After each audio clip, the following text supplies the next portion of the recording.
Hello and welcome to the No Balls podcast for the first time in 2026. We've been on a little hiatus, I think about a week and a half. Yeah, 2 weeks, something like that. 2026, we're here. We're talking about the NBA season. I feel weird to call it a bi-weekly recap, but it's some Closer amount enough. of time recap is what Yeah. this is. We're talking about the past 3 weeks. I don't think. Yeah, when we last talked, it was like December 22nd was my birthday. Yeah. Um, and we're actually, we're now a full 2 weeks away from that. Okay. So it wasn't as long as I thought. I thought it was 3 weeks, but uh, yeah, we also missed the 2K last week as well. That's why I thought it was longer than it actually is. But yeah, we got a great NBA season going on right now, and we're always ready to talk about it. Before we get started, Sheldon has I don't know what related trivia, but he has some related trivia for me. Yeah, Pat. Usually I try to keep on theme, but this one's a little out in left field, right field. I forget Cool. what side of the field. But so we have 2011 playoff trivia.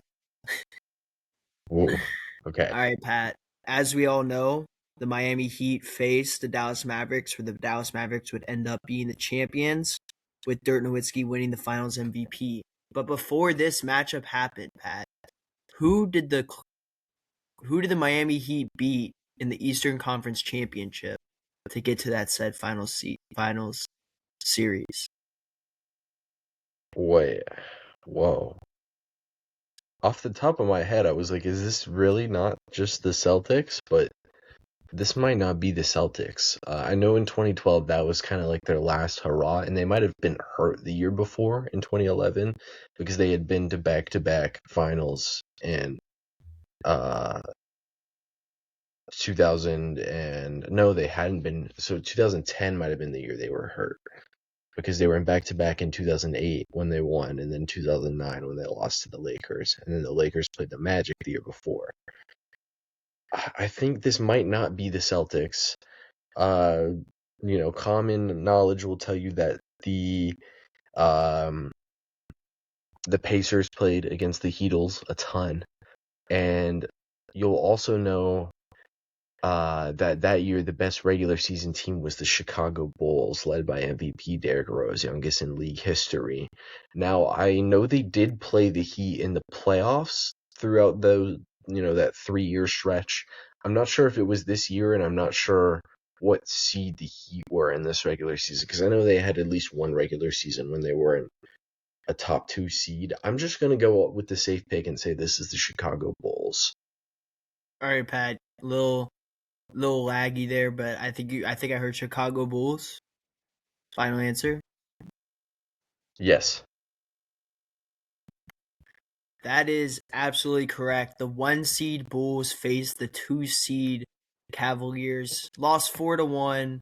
The starting lineup for that Bulls team: Derrick Rose, Joakim Noah, Carlos Boozer, Keith Bogans, and Luau Deng. So yeah, Keith that was good, Bogans. Pat. That was very good. Um, I can't think of the word, but process of elimination, I think. Recollection. Yeah, that too. Yeah, well, MVP race has been shaken up. Speaking of Derrick Rose, I guess in more ways than one, there's been a huge injury in the MVP race. Nikola Jokic has gone down for the next month.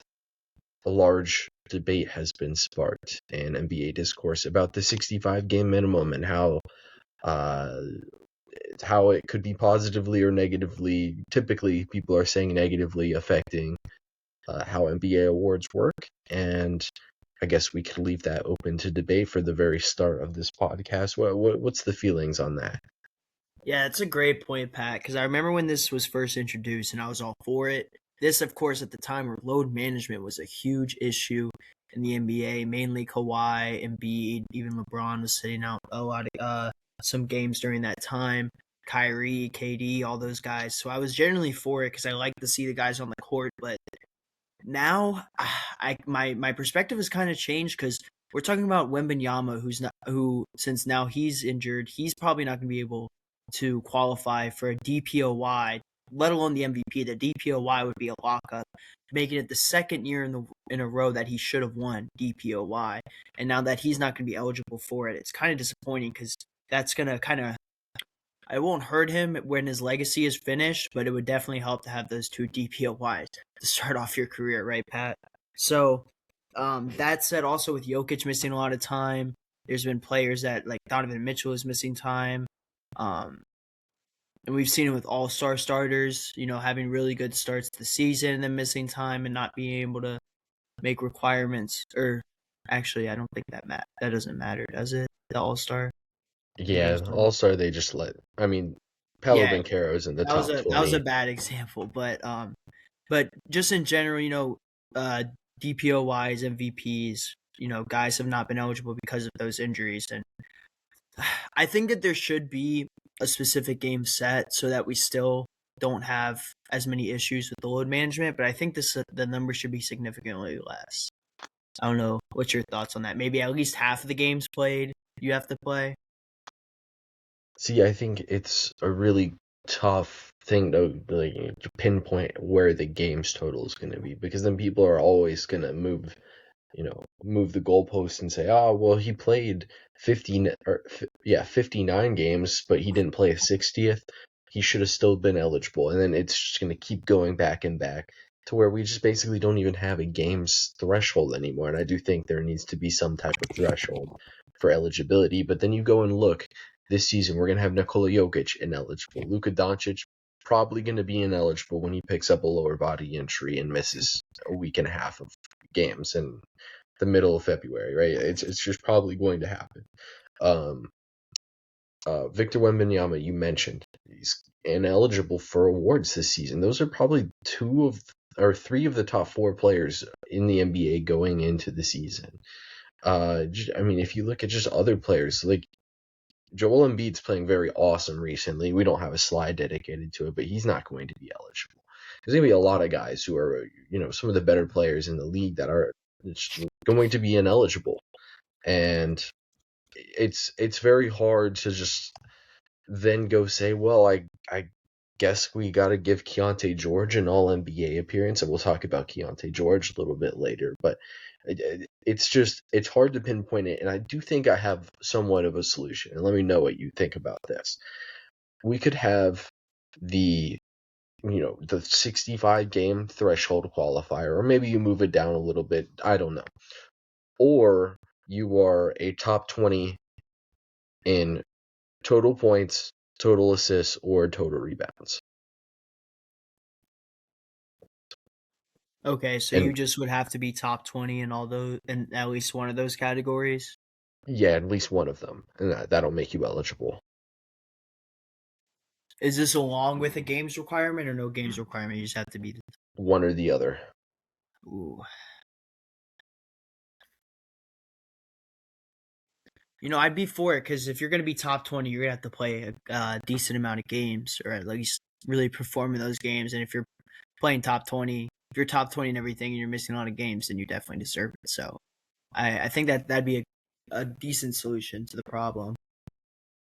Yeah, because then the guy who misses, 18 games and is ineligible, he'll still make an All-NBA team. He might, the voters will still probably dock him and put him on the All-NBA second team. But he'll still make an All-NBA team because there's financial things tied to these things. Like Jalen Williams going into the season lost about like $18 million by not being able to play before the first 15 games of the season. He's probably going to miss 3 games throughout the rest of the year. I think he is currently ineligible for All-NBA, and he's just not going to get the additional bonus for making an All-NBA team, which he did last season, by the way. I think that's something else that the league potentially look into as a way to improve how these All-NBA teams work and how they're tied into contracts. But it was really, I think it's eye-opening now that like three of the four best MVP votes, not best, but like favorites to get MVP going into the season are just not going to be able to get the MVP award or make an All-NBA team. And I think that's going to potentially change how it is, even though I don't think the 65 game threshold is unreasonable. I guess while we're on the topic, what do we think about the positionlessness of the All NBA teams? Because this is kind of what I despise a little bit more. Yeah. Um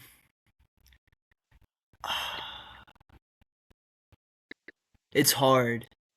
It's hard because like you have a lot of players, like especially nowadays with the wings, there's so many players that fit into those categories that, you know, if you put labels on these guys, it could like make a guy that maybe should deserve it, maybe a first team or a second team, get bumped down to third team or second team just because, you know, there's a guy at his position that's way better than him.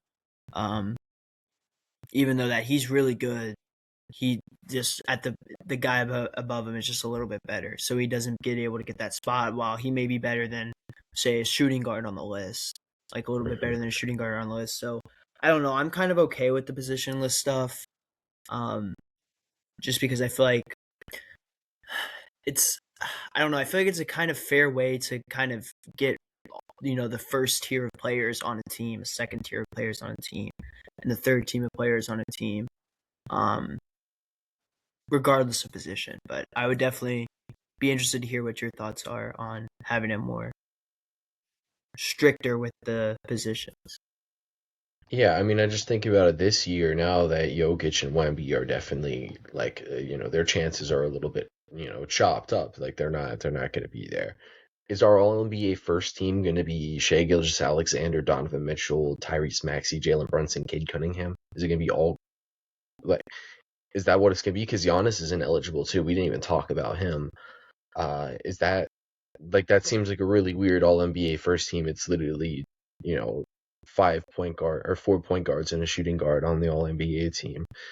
Um, and then I feel like, and I brought up my complaint. I think I have a solution. You get one guard, like guaranteed guard. You get one like guaranteed front court player, and the rest you can just fill in with the best players. I think because we're just going to have point guards on these lists, especially with how the game works nowadays, where you know point guards are going to put up more stats than small forwards. It's just a natural thing that's going to happen. Does that mean that every point guard who averages more points, rebounds, and assists than the other, the I guess Jalen Johnson's not a good example because he does rack up the points, rebounds, and assists, but uh, let me think of a good example like Pascal Siakam. He's somebody who's made all NBA teams in the past, but I feel like if he didn't have positional requirements, it would be easy to overlook him because, well, his assists per game was 3, and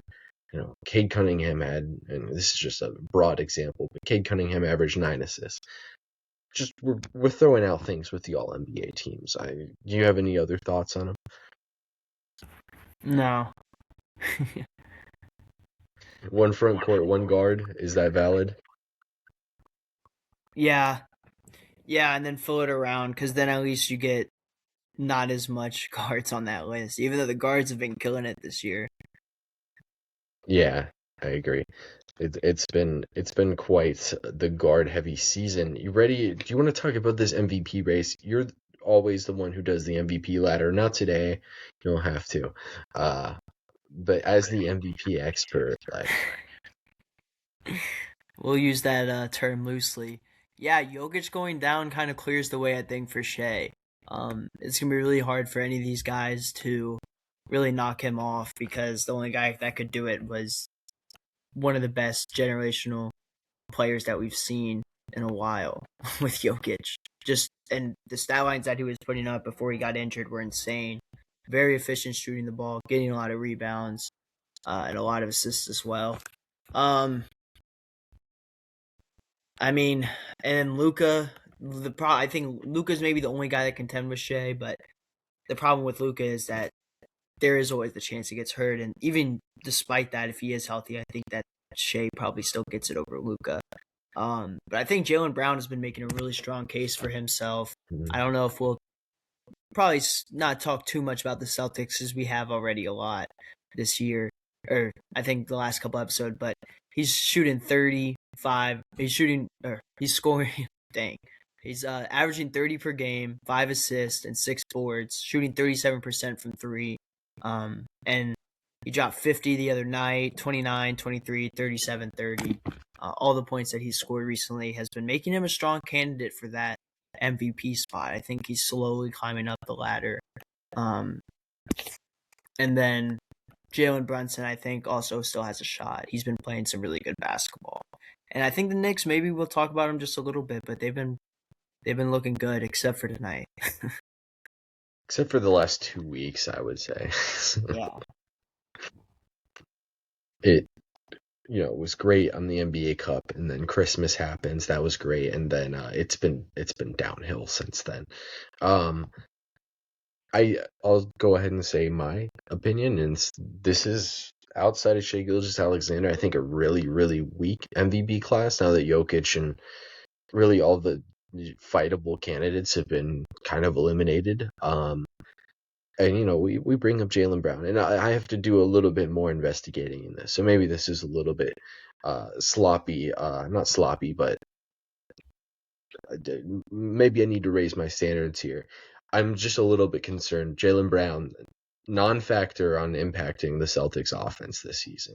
Obviously, he puts up all the points, but their offense is actually slightly better when he's on the bench, consistent with Jaylen Brown's career. And then overall, he's a minus 8.6 on-off on the season. So obviously, there's something going on that's like, it's But he clearly held not he as held he held Kawhi to 22 after a 4-game burner.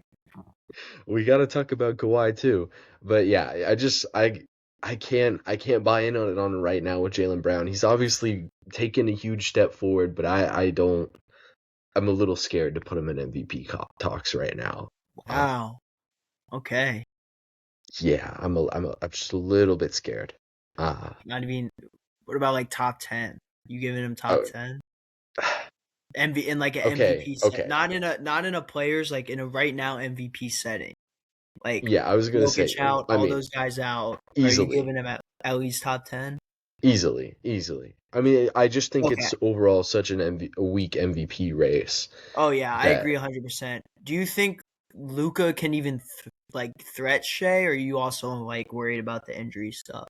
Because I mean, I agree with you. Like we're talking about Jalen Brunson and Donovan Mitchell and Jalen Brown. These are guys that are usually up there and not even in talks. They're in like the top 10 conversations, but usually never touching that top 5. So I agree 100% with that point. But um, you're giving them I'm top 10, JB. yeah, I don't know about Luka even because Oh the yeah, the Luka. Lakers, the Lakers, their record's really good, but I'm not really sure they're gonna sustain it as like they have a 0 net rating currently. Just like Yeah, we'll definitely have to talk about them here shortly, at least a little bit, because JJ Redick is like going insane. He's been looking rough these past couple of days in those press conferences. Not a happy guy. yeah, I feel like every time we talk about, and I didn't include them this time because I think we talked about them in our last bi-weekly recap, but like every time we're talking about the Lakers, it's like how the hell is JJ Redick making this team win games? Because they're like one of the worst defenses in the league, I think, since December rolled over. It's been like atrocious, right?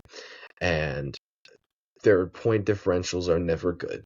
And they don't play anybody like it's not like they have a rough strength of schedule. They're not even, beating teams by more than teams usually beat them. They're just They're playing. I feel like they're playing the.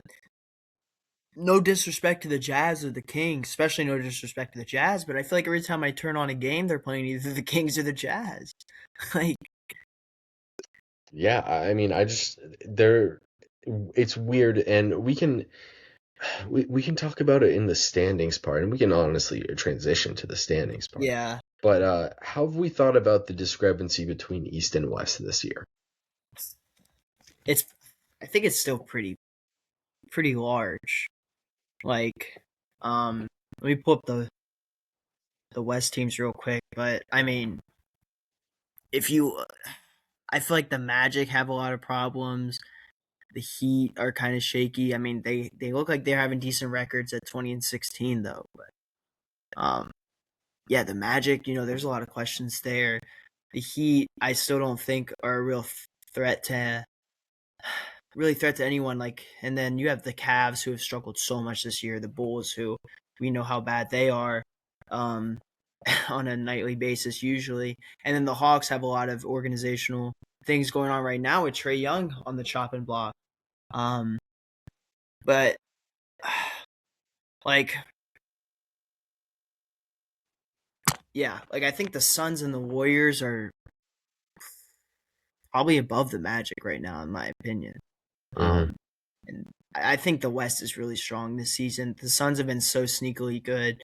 The Magic, I have a lot of, I just can't. I don't know if I can really trust them still right now with the offense still being maybe a little bit of a question and Paolo struggling so much offensively. Um, so I think there's still that discrepancy where the East is definitely a lot weaker. In the middle of the pack, they were pretty strong up top. I think that the Pistons, Knicks, and Celtics are looking really good, especially if the Celtics will get back Jason Tatum. The Pistons have been playing really good basketball this season.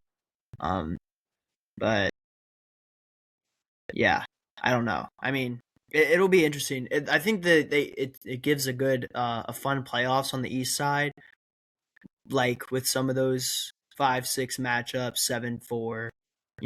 Could be some fun series, but the West is definitely still a lot stronger. I would, I was gonna, yeah, jeez. I will always tell you that I believe the discrepancy is overstated.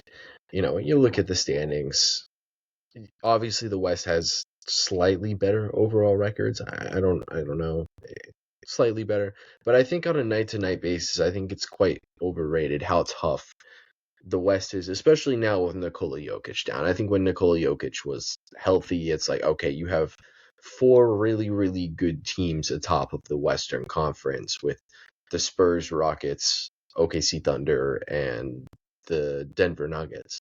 But now they don't have Nikola Jokic, and everybody knows how bad they are without Nikola Jokic. And I don't think it's as much of a bloodbath. And we'll talk about OKC and how concerned we should or shouldn't be about their recent play. But it's just I don't think it's as big as we need to talk about. And I think we have a quick podcast pivot that we need to go on to here, and that is elevator pitch for every team we think can legitimately be good, I guess, because I don't In want the to say win East, the title because there's not many that we would do a elevator pitch on. But teams that we have to pitch that are good teams. all right. Who goes first? We You want me to go first? yeah, we can go one at a time. Detroit Pistons, just get it out the way quick. What do we think? Yeah, I think they're good. I think they're a title contender. I really like what they're able to do offensively and defensively. The intensity's there. They're starting to get the weapons around Cade Cunningham, and Cade Cunningham is showing that he's a star. Pretty much, yeah. I was gonna say like MVP level player, defense, lots of defense, more defense, basically. New York Knicks, excellent offense, shot making, versatile wings, Mitchell Robinson offensive rebounding. Boston Celtics, 3-point shooting, versatile Defense. defensive scheme, even if it's not great over certain stretches of time. And when they don't play Luka Garza, their defense is actually good. Raptors, Solid defense. Good. If a game's close, they have ways to win it. They have the guys to go to. Um, Great wing defense. Could be trouble for some teams where defense and physicality is so important in the playoffs. yeah. Sixers, VJ Edgecombe and Tyrese Maxey are more athletic than you. Yeah. Also, Paul Joel George, Embiid's been playing pretty nice recently. yeah, Um, Paul George and Joel Embiid are better than last year. yeah, I think they could be a sneaky fun team. Maybe win a game, maybe win a playoff series, and then take the second round game pretty deep. why not? I mean, Maxi's so electric, and the play that VJ Edgecombe has been doing has been really good, and they have good supporting cast around. Andre Drummond be shooting the threes too. Do you want to do Orlando or do you want me to do Orlando? You go Being Orlando. okay, and how this will do is when you don't believe in another team below, that's when you stop giving speeches. Elevator pitches. There we go. Orlando Magic. Franz Wagner gets healthy. They've discovered something with Anthony Black, Jalen Suggs, and Desmond Bane with a wing. Paolo Banchero will be benched, hopefully. Can be a great sixth man. Their defense is awesome too. That needs to be stated. Do you have an objection? No. Okay. You're thinking No. about Miami. Yeah, I'm trying to think about Miami. I don't know. I have my concerns on the Magic.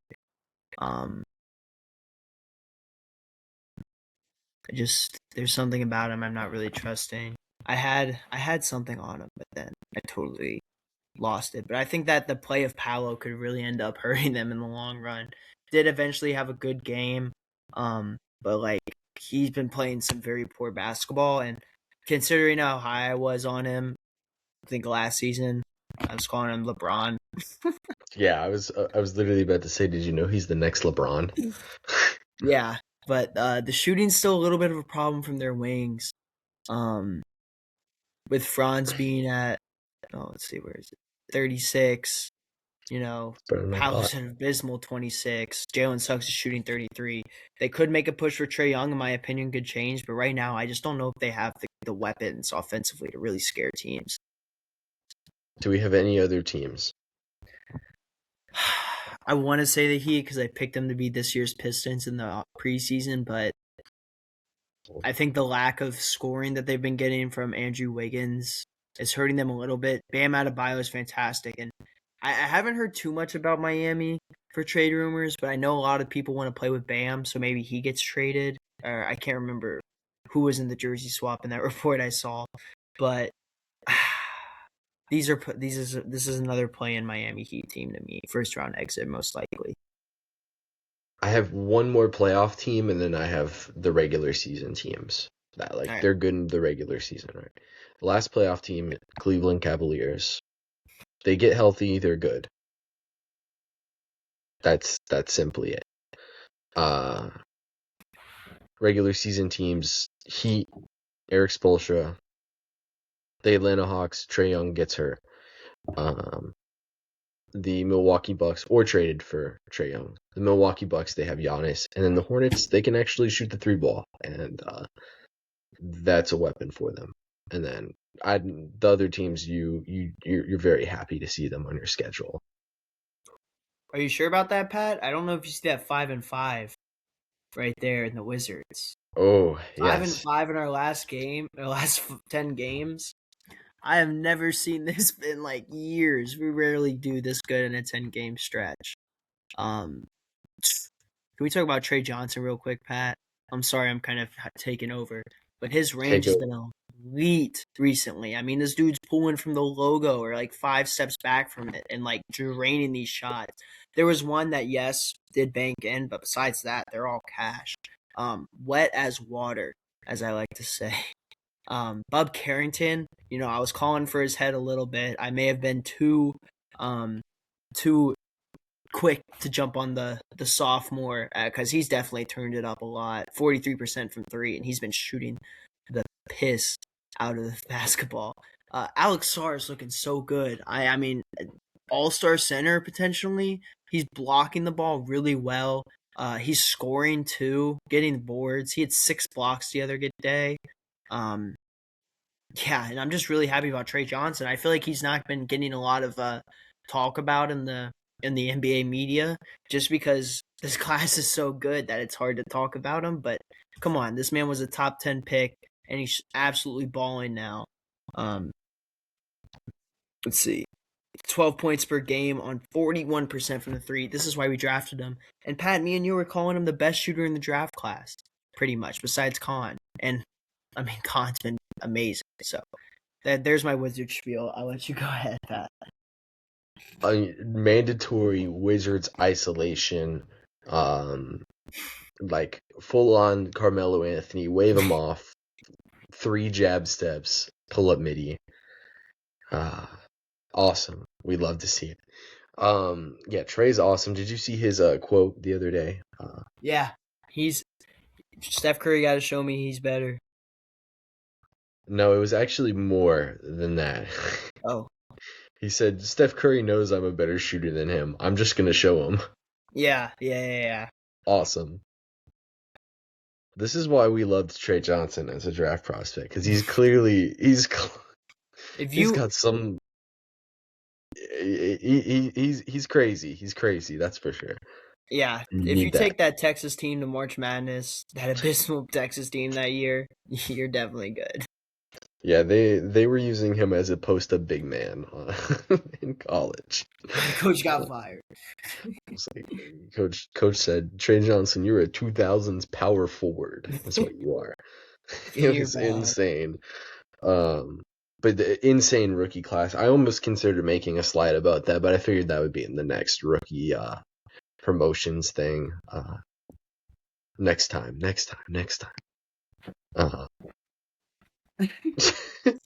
Sorry, I had to hit that real quick. Okay. Oh, the late night podcasts. They're always great. You know, we gotta let loose on these first podcasts of the new year. Pat, is there a team that you are just itching to talk about right now? The Nets did go on a nice little run. They were really good defensively for a stretch of time. I did want to look into it more, and then the stretch ended, and or at least I'm pretty sure it has ended, and maybe we'll talk about it next time if it has continued. But they had a good, I think, 10-game stretch defensively, where I think they were the best defense in the league for that 10-game stretch in late December. So shout out to him, shout out to Jordy, he's holding it down, and Good coach, great coach. yeah, he is a great coach. I mean, we've always said it about Jordy, is like he's clearly a good coach. He's just his best players, I guess, Michael Porter Jr. Hey, So Nets picked up a nice win against Nuggets last night, but with Aaron Gordon playing, but no Jokic. No Jokic. West will quickly go through the OKC elevator pitch. They did it last year. San Antonio Spurs. Real quick, Pat, how concerned are you for the Thunder as it gets going? I mean, I know we're jumping way ahead of ship here, talking about like when they're contending with the Spurs, Nuggets, or Rockets. How effective is, or not how effective, but how much do you think the Lou Dort and Caruso shooting is going to hurt them? How hard is it going to be to play those guys? And will they still be getting the no calls that they get with this hard defense? Because maybe you think that it's a lot of media stuff. I don't know. You're usually on the good side, but I'm kidding.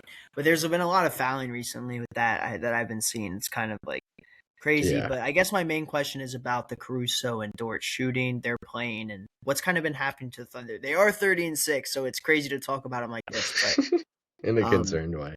yeah. I do have a slide dedicated to the Thunder. Oh, so let's just wait until then. Yeah, we'll wait till then. Perfect. Spurs, Alien, and 3 really good guards. Yeah. Lakers. Good backup big. Are we going to talk about the Lakers, or are we going to go to another team? I'm not talking about the Lakers. I don't think the Denver Nuggets. Jokic will be back. Don't panic. I think that's good. Houston Rockets. It's been getting together recently. Jabari Smith has been looking really nice. KD's also amazing. Amen's been playing good, and you got Sengun. I would say the thing for them is D and just a little bit of 3. Okay. Yeah, that's what I would say for them. Kevin Durant, we're checking the on-off +6, so I still got time, but it's not looking great. Uh, do we want to talk about Minnesota? Yeah, I'll talk about him. I think. Let me see something about it. Yeah, you know, play down to their competition at some time, at some points. Don't be worried. When Edwards and Randall are on, you will win basketball games. Top 10 defense, top 10 offense.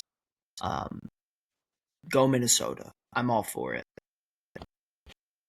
Chris Finch typically figures it out, is what I'd say for Minnesota. Got any other playoff West teams that we want to talk about? Suns. Let's talk about the Suns because Oh, there's been some disrespect going on about the Suns. Um, they might be legit. And if you have Devin Booker in any playoff series, you have a chance. The grit and grind of this team is very similar. I wouldn't say too similar, but is like that of the grit and grind Grizzlies. They're getting up there offensively. They're starting to score points. Their defense is good.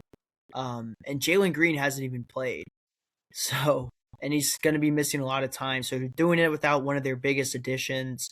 They have these, I wouldn't say randoms, but a lot of guys contributing from off the bench. JJ Bouye, Jordan Goodwin, Royce O'Neal. Okadaro's been playing decently. Only 5 points per game, 4 rebounds, but it's still decent. And Mark Williams is looking nice. Give me the Suns. okay. You've talked me into it. They're going to be the team that you are absolutely scared you will blow a playoff series to them. Oh yeah, 100%. Anyone else? I think I'm good there. Regular season West teams that we like. Can we just get the Lakers out the way and say Luka gonna make shots? Luka gonna make shots. AR will eventually be back. LeBron's gonna be solid. Just not good enough. Aiton's Not LeBron, just the Lakers overall. yeah. Aiton's gonna find a way to feed himself. They won't pass me the ball. Sure, dude. Sure. Can I go to a Dallas Maverick team? Yeah. Had a decent stretch. Kyrie will be back. So you'll probably get back into that play-in. PJ Washington, DGAF, good. Lively's been out a little bit, but really good defense. Good guard play from Nimhard. What do you got, Pat? 2 All-Stars. Oh, Level players. okay. So I get Cooper probably doesn't make all. They might have 0 actual All-Stars, but 2 All-Star level players. Role players who can shoot and defend. They're good. They started horrendous. I think they're actually good. And they'll probably finish as like a 36 win, 9 seed. And they'll upset somebody in the 7 or in the for the final play-in game. And yeah, that's how I feel about them. Clippers? Should we talk about them? They've been playing good basketball recently. I guess we can open ourselves up to talk about the Clippers. Were we on don't talk about them? We did have them on that range, but they've been alright. Yeah. Kawhi's back. Kawhi's been playing good basketball. Yeah. Along with James Harden, Derrick Jones Jr. came back. They might have made the right idea or right move by not jumping the gun and breaking them up. I don't know. They're still 12-22, but I mean that's only 3 games out of the play-in. I think I saw something that Tyronn Lue wants to be 34-20 by the All-Star break or something, or by a certain date, and that'll put him at 500. Maybe by the end of the season. Wait, Yeah. I think it's by the end of the season, if they something go like 30, that. yeah, I don't know if that those games are right, but it's like that, and it might have been a quote from a long while ago too. yeah. I'd say if that was from, yeah, if that was from 4 games ago, then that would be correct. I think you're cooking. Um, we got a Grizzly or a Trailblazer elevator pitch for the regular season. Denny Avdia has been playing good, probably an all star. Yeah, I think so too. Their defense has got to be better than it is, right? They got too much defensive talent for them to be as bad defensively as they've been. But I'm I'm I'm not bailing out, but I'm selling a little bit of stock. A little bit of stock. Grizzlies, anything? Nope, skip them. Yeah, I don't want to talk about him. Not compelled. No. Um, if Ja realizes he's a good basketball player, they're actually fun. They're fun. You ready for this? Ooh, what is I'm this sure that you you can. brought me, Pat? I'm sure you'll be able to decode what this is. Um, Bzz, bzz, bzz. That was me no, decoding it. okay, yeah. Have you? I'm sure you've decoded it. As the MVP odds. Yeah. Oh, I thought it was Um, rookie of the year. oh, you got it, you got it. Um, quickly off the top of your head, how many points per game do you think Nickel Alexander-Walker is averaging? 20. Okay, you got it. Yeah, he's averaging like 20. I think Damn. it was up to 21 at one point when I was at the Knicks MPJ Hawks. being on there is kind of crazy. No? Not really. I Does don't he? know. I guess he qualifies. But he already was so good. That was basically the point of this slide is what do we think about how the most improved player award is given out and how do we think it should be done?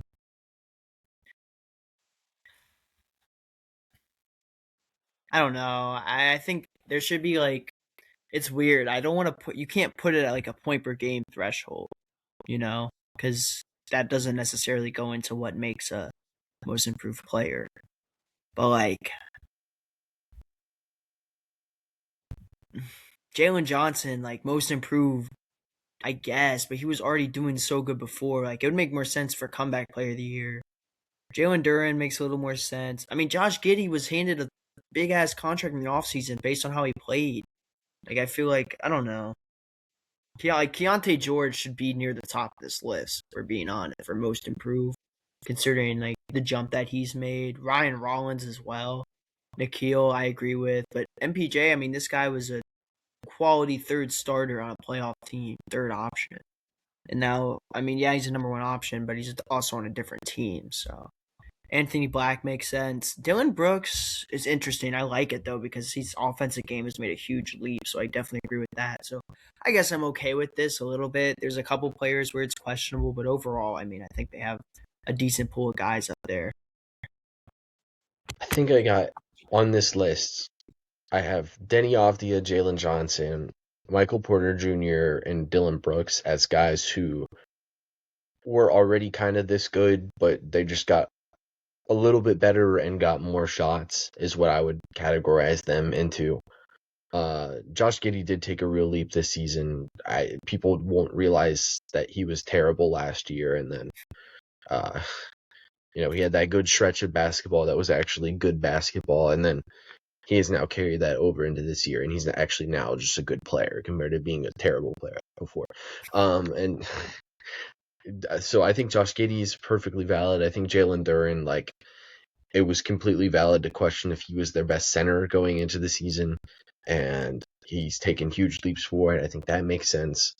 Uh, Ryan Rollins, I think, weirdly fits in with like the MPJ Dylan Brooks type of guys, because Ryan Rollins was really good to end the year last season, and that was kind of his first ever taste of NBA basketball. It's not like this guy had like played before and then taken a step forward. He just kind of like has always been this good since he's played.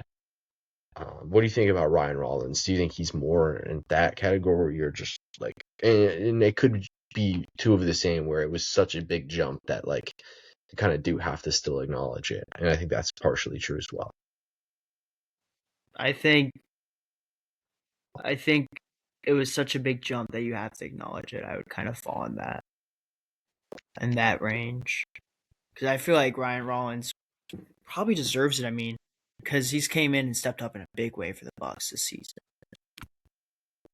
Yeah, I mean, going into the season, we were talking about the Bucks having like three good players, and Ryan Rollins was one that we were like, well, if he played like he did last year, that was like a damn good player. We're just not sure if he's going to repeat that.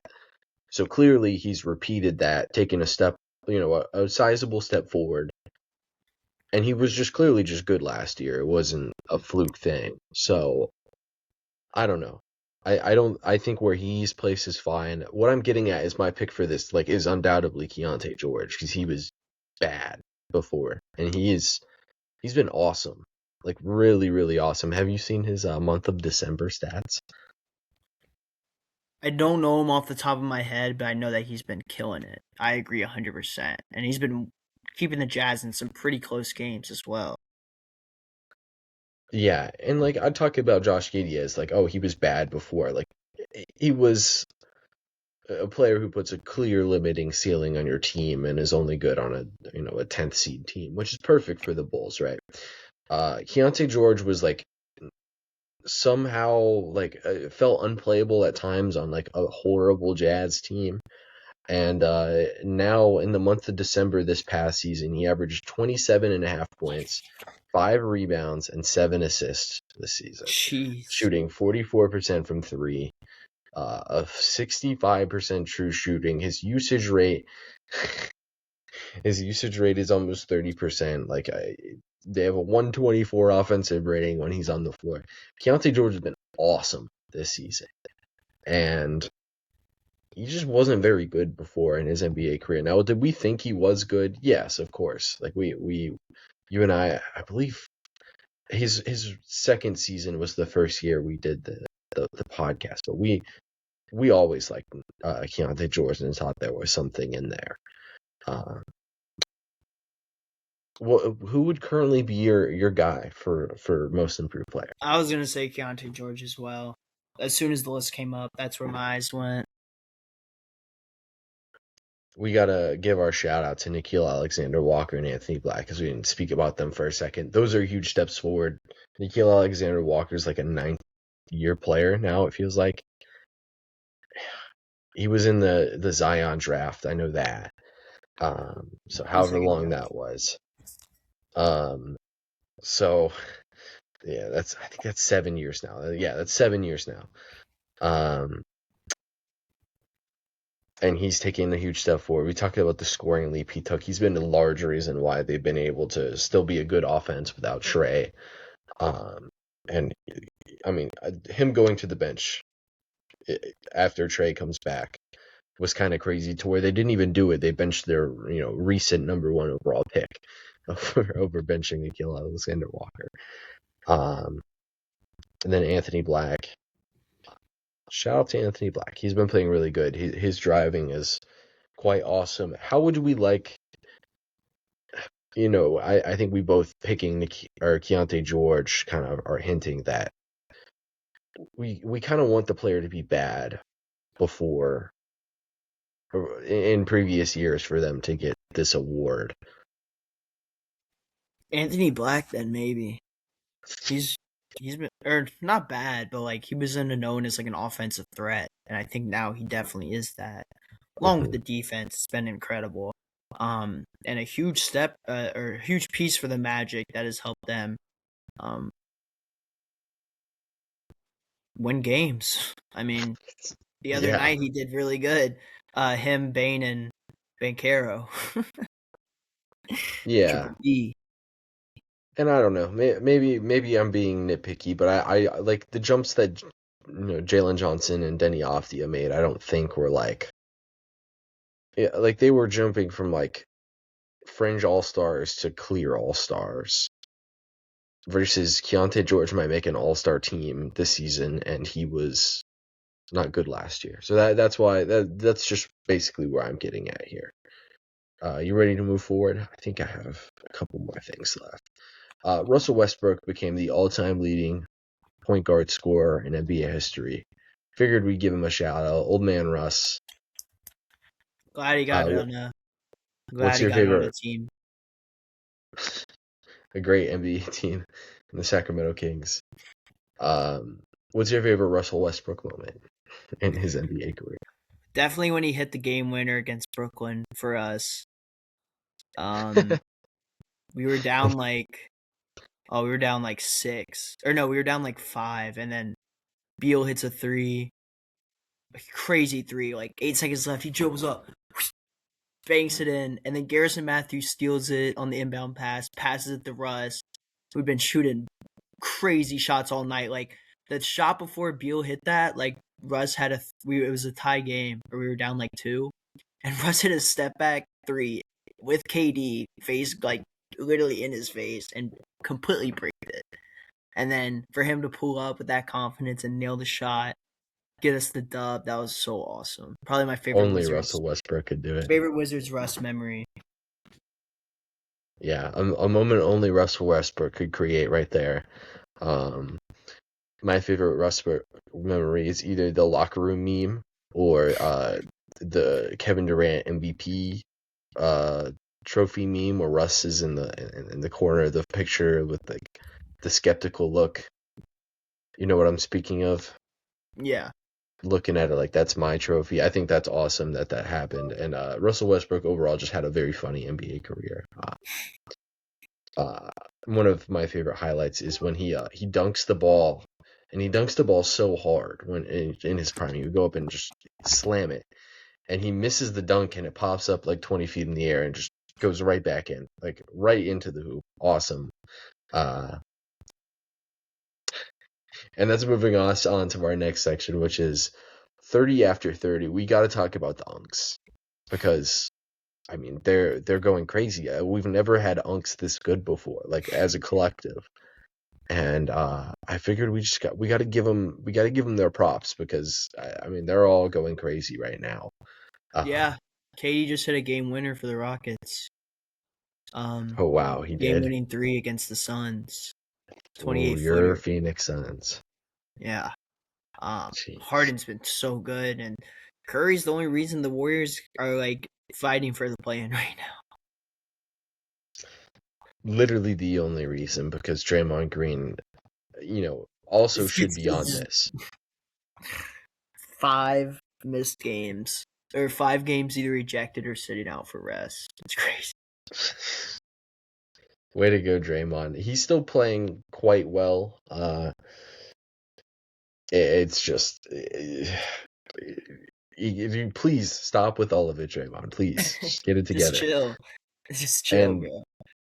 This is not mentioning Kawhi Leonard, who's still balling at 30 years old. This is not mentioning guys who you don't realize are 30 years old, like Giannis Antetokounmpo or Nikola Jokic, who are both 30 years old. Wow. Rudy Gobert is still an impactful NBA player. He's got to be like 35, 30s. Right? Yeah, he gotta be, right. He was in the Embiid.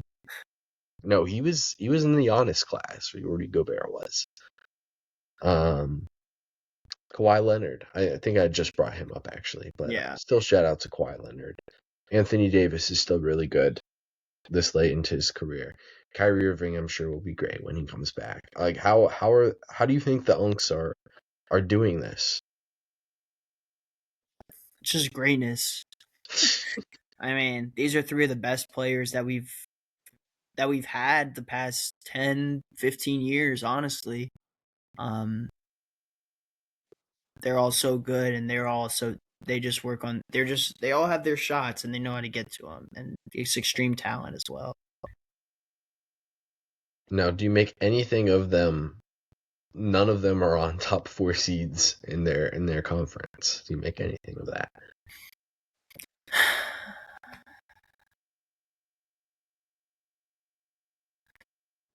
Yeah, I guess. I mean, maybe it's just that there's so much money committed to these guys. It's hard to build a good squad around them. Um, I don't know. Yeah, I don't think that has anything to do with the actual basketball for that case. I do agree with that to an extent, though. Uh, and I'll say this: just because they're old doesn't mean you can't build a good team around them. The Rockets are like, record-wise, they're not one of the 3 best teams in basketball, but you look into anything advanced metrics wise, you'll come away with, oh yeah, the Rockets are one of the 3 best teams in the league right now. So, shout out to this. I was gonna do every player to score 30 points this season who is over 30 years old. I realized that was gonna take a little bit longer than I wanted it Be a to. lot of screen to fill. Yeah, a lot of screen to fill, and we talked about it. We got to talk about the youngest NBA champions of all time. I believe they were the OKC Thunder, and how they've I let's see, what was it on this past screen? They are now, and can we get a live game update on them versus the The Hornets? Hornets did win. Do you want the final? I can get you that in 1 second. Yeah, give me the final, and if anybody Some played. statistics. Yeah, Oh, anybody didn't play. all right. So the OKC Thunder did not have Caruso, Hardenstein, Dieng, and then Jalen Williams. So missed a couple guys. Shea dropped 21 on 33% from the field shooting and 1 for 6 from 3, 6 free throws. Mitchell had 11. Holgram had 15. J Dub had 16. For the Hornets, Con Kneppel had 23. Shot 5 for 7 from 3, 61% from the field. Brandon Miller had 28 points on 7 from 10 from 3. He's turning into a real sniper. Miles Bridges with the double-double with 17 and 11. Shot well from the line. PJ Hall, Pat. Whoa, this might be Oh, the first PJ Hall talk on the podcast. 13 and 5 shot and shot 83% from the field and only hit 1 3. So he had 10 points from the field against the Thunder. Pretty good. And yeah, that's pretty much it. T. John still on, had 6 boards. ooh, Yeah. cooking. Now I gotta say that is not the first PJ Hall reference, Ooh. because the Hornets did win the summer league this season, and PJ Hall was on that team. Oh yeah, that's true. That's true. Regular And season talk. yeah, first ever, definitely the first time we've talked about PJ Hall in the regular season. What was the total, point differential in the game? The point differential? Oh, did I ever get the score? 124 to Yeah. 97. Sorry. Oh, jeez. Yeah. And the Thunder were 15.5 point favorites pregame. So a little Just, reverse cover yeah. by them. Oh, and LaMelo played too, and he had 16. 4 for 7 from 3. Yeah. What did I obviously wasn't watching the game. I'm gonna have to dive into this one.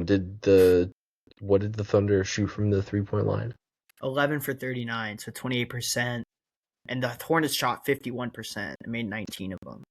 I'm telling you, they will get hot on a regular season, and they'll go crazy. Yeah. Yeah. Thunder. That's not. I thought it would have even been worse with the 3-point shooting, but yeah, we can talk about them. They're obviously, and they're gonna drop now again to 5-5 in their last 10, and Mm. 5 of those are 5 of their 7 losses. Let's talk about it, because you had brought up your concerns before. I think you were primarily about the shooting of Caruso and Dort. Was your primary concern, correct? Um, I don't know. I think it's just something that's going to end up hurting them a lot. So I guess a little bit of my primary concern is that. Yeah, we can talk about it. I think my thing that I really wanted to dive into with them was them against San Antonio, because they've Yeah, played San we'll go ahead Antonio. and do that. Yeah, they played San Antonio 3 times in, the recent games. Two of them on live television, one for the Cup and one for Christmas. And Spurs were very Grinch-like. They were eating at the Thunder, and yeah. What did you watch? I know originally you said you didn't watch the Spurs Thunder for the Cup. Did I you watched some get of to the catch them Christmas on game. Christmas? Yeah. Yeah, I watched some of the Christmas game. What are our takeaways of them versus the Spurs? They were just able to get to the rim against them, hit their threes, and play really good defense against them as well. Um, they just did classic Spurs things, send them all to Wemby. Wemby will swat them away. But offensively, they just ended up killing them. They were able to get to the rim at will pretty much, and then if that started to clog up, they'd kick it out for threes. Yeah, and my key thing, and you mentioned it right away, is the Thunder have really struggled recently with just, and specifically against San Antonio, they really struggled to contain immense like not rim protection, rim pressure, and the Spurs are able to get way more rim pressure than any team because they have three guards who are way more talented as ball handlers than any other player in the NBA. It feels like no matter who they're playing, Dylan Harper can get to the paint. Steph Castle can teleport to the paint and then jump over three guys randomly. De'Aaron Fox can get to the paint. And then they also have this immense like rim stretch demon in Victor Wembanyama who makes it easier for those guys to get to the paint. And also is his own rim pressure in himself as a role threat.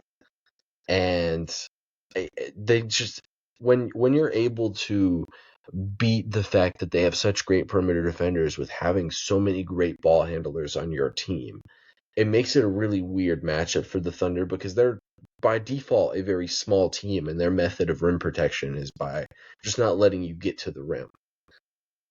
And the Spurs have been able to break that, and some other teams have been able to adapt into it. Portland, you look back at that early Portland loss, and you're like, okay, well, Denny Avdia is Mr. Paint Touch Man himself. So, of course, maybe we're now looking at that loss in a different light. Does that bring up anything for you?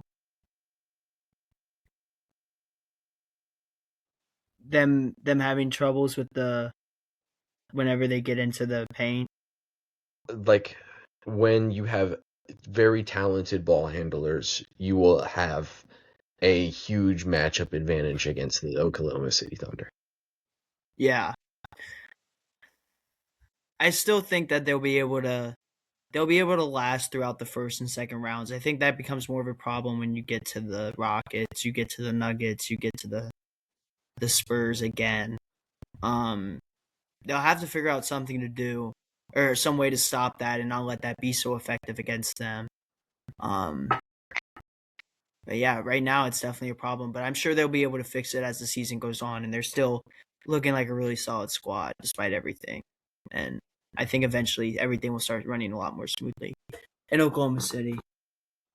You also hinted at it too, like by accident, I guess. Not really by accident, but uh like I think they also kind of just don't know what their best lineups are at this point. They have so many options that they don't really it feels like Dagnall doesn't know exactly when to apply which not defensive, but which offensive fronts with, okay, well, when Shea's on the bench, do we need AJ Mitchell out there? Or since we're not a great half court offense, do we need to have the defensive guys out there to create fast break opportunities? Or when, Shea's out there, is that when we deploy the double big, or do we deploy the double big when we're not going to have defensive players out there, because then we do need the extra rim protection and rebounding.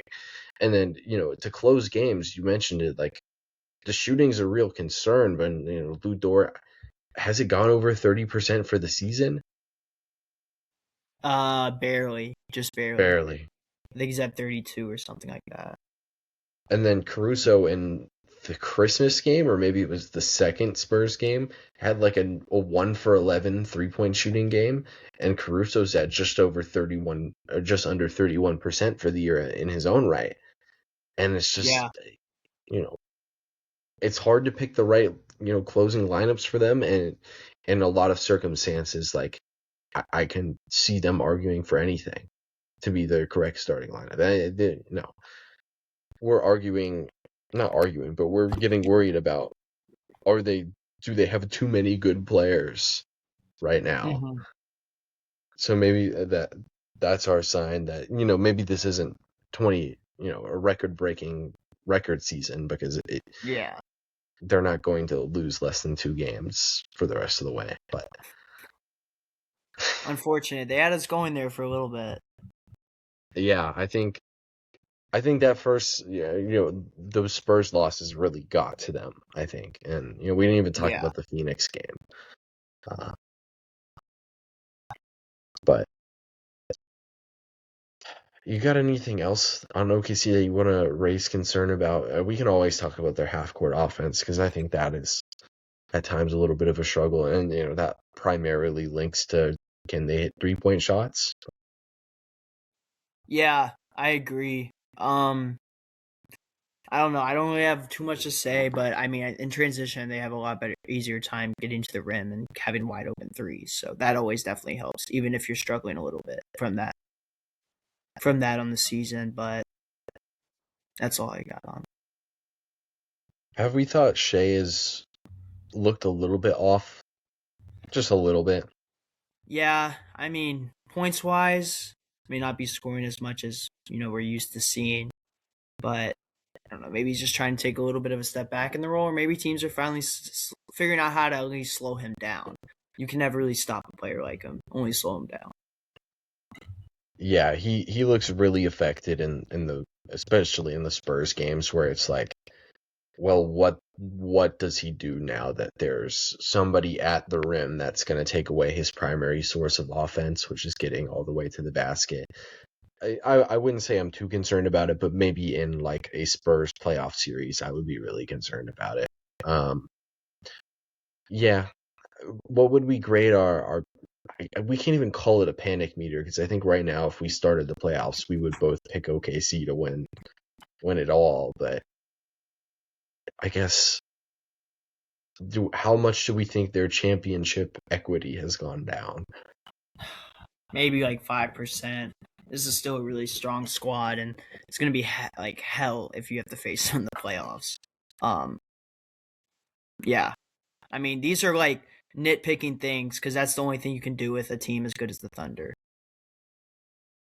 Yeah, I mean, leave it to the Charlotte Hornets to drop 124 points against one of the best defenses we've seen in a while.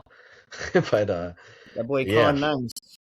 yeah, Khan's going crazy. We'll talk about that rookie class probably in another episode. I was, I'll live pitch the idea to you. I was thinking, maybe we flirt around with a 25 under 25 draft next time. Ooh, that'd be fun.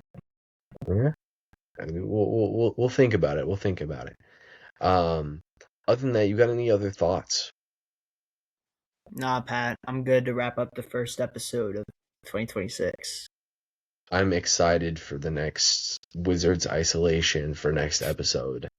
When you select Alex Sarr first overall in the 25 under 25 draft. Maybe top 10. I don't know about number one. Otherwise, 2K on Thursday. Oh, maybe Wednesday or Friday. I'm driving back on Thursday. Okay. Okay. We'll Or maybe Thursday when we usually do it. okay. Yeah, I was gonna say Thursday later is probably the That'll move. probably work. That'll probably work. Okay. Late Thursday for now is what we'll do. Unfortunately, not live, because playback has it's in a better place. Yeah. But yeah, we'll do that on Thursday, and then next, if we do the 25 under 25, that'll be next week, and we'll see you guys then. All right, sounds good.